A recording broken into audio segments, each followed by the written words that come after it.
Existe uma forma adulta de amar ou o amor é sempre infantil? Essa semana eu vi circulando pelas redes sociais um depoimento, né, de uma pessoa que trabalha na área psi, dizendo que ela acredita que não existe amor adulto, que todo amor é infantil. Então, que na vida adulta a gente reedita os nossos conflitos infantis nos nossos relacionamentos e por isso o amor é sempre infantil, né? Eu discordo totalmente dessa afirmação e vim dizer, né, apresentar uma outra forma de olhar para isso. A primeira questão em relação a isso é assim, que dentro da psicologia é amplamente estudada há muito tempo, né? Desde, vamos dizer assim, o nascimento da psicologia clínica com Freud, é, desde essa época a gente estuda profundamente o desenvolvimento infantil, o desenvolvimento do amor durante a infância, né? É, mas é uma contribuição mais recente no campo das terapias, mais ou menos da década de 60, eh, que foi trazida pela terapia de família, que é uma terapia que se estruturou, né, um método de trabalho terapêutico que se estruturou a partir do pensamento sistêmico aplicado ao trabalho terapêutico. A terapia de família veio trazer uma contribuição muito importante, que é o entendimento do ciclo de vida familiar. Por que que isso é importante? Porque quando a gente estuda o desenvolvimento infantil, é claro que a infância e a adolescência são idades muito especiais e muito sensíveis, porque são idades em que a gente tem experiências na nossa relação com o outro, na nossa relação com o mundo pela primeira vez. Essas experiências que a gente tem pela primeira vez, a maneira como a gente descobre o amor, a maneira como a gente descobre a sexualidade, a maneira como a gente descobre a raiva, a maneira como a gente descobre quais são os valores que vigoram na nossa sociedade, quem tem poder, quem não tem, quem é mais valorizado, quem é menos, né? Tudo isso a gente descobre na infância e na adolescência pela primeira vez. Então, a infância e a adolescência criam a nossa fundação, a nossa estrutura. É real que a gente chega na vida adulta com uma estrutura emocional, como se fosse a gente entrasse na vida adulta com uma casa pronta para ser mobiliada, para ser montada. E aí vamos dizer que como adulto a gente escolhe como é que a gente vai decorar a nossa casa, como é que a gente vai montar a nossa casa, como é que a gente vai fazer para amenizar certas falhas na construção, né, e ter mais conforto, mais bem-estar emocional. Isso poderia ser uma metáfora. Mas não é verdade que essa casa construída fique estática até a gente morrer, né? O ser humano continua em evolução até o momento da morte, continua se transformando. A infância é uma fase do ciclo vital, a adolescência é outra fase do ciclo vital, a vida adulta é outra fase do ciclo vital e é uma fase até mais longa, né? A gente pode dizer que o ciclo de vida adulta tem uma duração de cerca de 40 anos, enquanto a infância e a adolescência tem duração de cerca de 20, 24, 25 anos, né?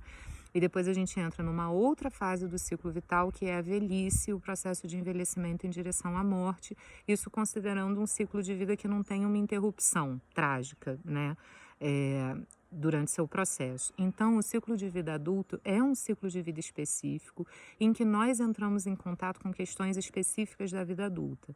Porém, é claro que durante a vida adulta a gente reedita, a gente relembra as nossas experiências do passado. A nossa casa está lá estruturada, mas durante a vida adulta a gente pode fazer uma boa reforma, pode fazer inclusive uma reforma na estrutura. Isso é possível, né? Então, como é que eu entendo essa questão do amor? Eu vou trazer uma referência de um terapeuta espanhol que se chama João Garriga. Ele é constelador familiar e é gestalt terapeuta e trabalha, atende individualmente, atende também casais, trabalha muito com casais. Então ele também tem essa característica de que ele é constelador e psicoterapeuta, integra as duas coisas. Ele tem um livro muito bonito que se chama O Amor que Nos Faz Bem. E esse livro fala sobre como a gente pode, que é uma coisa que o Bert Hellinger traz, né? O amor pode fazer a gente adoecer, no sentido de que, por amor, muitas vezes a gente faz pactos e compromissos de lealdade que levam a gente a um processo de adoecimento, mas o amor também pode nos tornar mais livres e pode nos ajudar a exercer o nosso potencial enquanto seres humanos num nível máximo, num nível pleno. Então, o João Garriga, nesse livro, ele traz uma contribuição que é a seguinte: ele fala que a gente tem, e isso é muito coerente com a abordagem haitiana, já vou explicar por quê. Ele diz que o amor que o ser humano experimenta, ele pode se manifestar de 3 formas. O amor maternal, que é um amor que busca por amparo, proteção, segurança, acolhimento, satisfação das necessidades, etc. Esse amor maternal é um sentimento, né, é um estado emocional humano, não é só das mulheres, porque os homens também tiveram mãe. Né, os homens nasceram de uma mãe e tiveram uma mãe ou alguém que fez a função de maternagem na sua vida.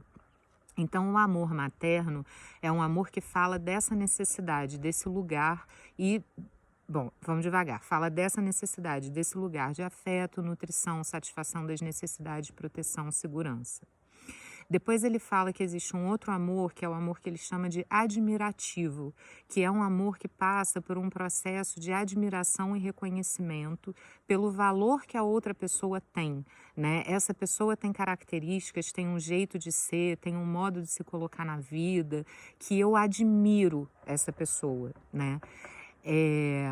Isso seria um outro nível do amor, né? Que na nossa origem fala da criança em relação aos adultos que são modelos, que são exemplos para ela, né? Então, quando essa relação é uma relação que está na sua essência equilibrada, as pessoas estão exercendo seus papéis de uma maneira equilibrada, a criança desenvolve um senso de admiração pelas pessoas que ela tem como modelo e os adultos entre si também têm um sentimento de admiração uns pelos outros e têm um sentimento de admiração pela criança. Olha como você é uma criança, é uma pessoa tão legal. Então, esse é um outro nível do amor, que é um amor de reconhecimento recíproco. E existe um outro nível de amor que ele chama de amor erótico, que aí é o amor sexual, o amor relacionado à sexualidade. Então, um sentimento de ternura, de afeto, de gratidão pela pessoa com quem eu tenho uma experiência sexual gratificante, reconhecendo a importância disso na minha vida, reconhecendo que aquela pessoa me dá algo que tem importância para mim. Então, ele fala nesses 3 níveis de amor, né? Como é que a gente pode relacionar isso com a psicologia do desenvolvimento? O amor maternal é o amor que inaugura o nosso repertório amoroso na vida, porque é o amor que a gente experimenta na relação com a mãe ou com a pessoa que está exercendo a função de maternagem. O amor admirativo é um amor que fala da nossa inserção no social, nos códigos sociais, quando a gente passa a entender que as pessoas têm uma determinada identidade, que as pessoas têm um papel, que as pessoas se colocam no mundo de uma determinada forma. Então, o momento em que a criança já é maior e ela começa a entender que as pessoas exercem papéis e funções sociais e passa a ter um sentimento de admiração pela forma como algumas pessoas exercem o seu papel. E o amor erótico, que na verdade ao longo do nosso desenvolvimento, o amor erótico ele se inaugura junto com o amor admirativo.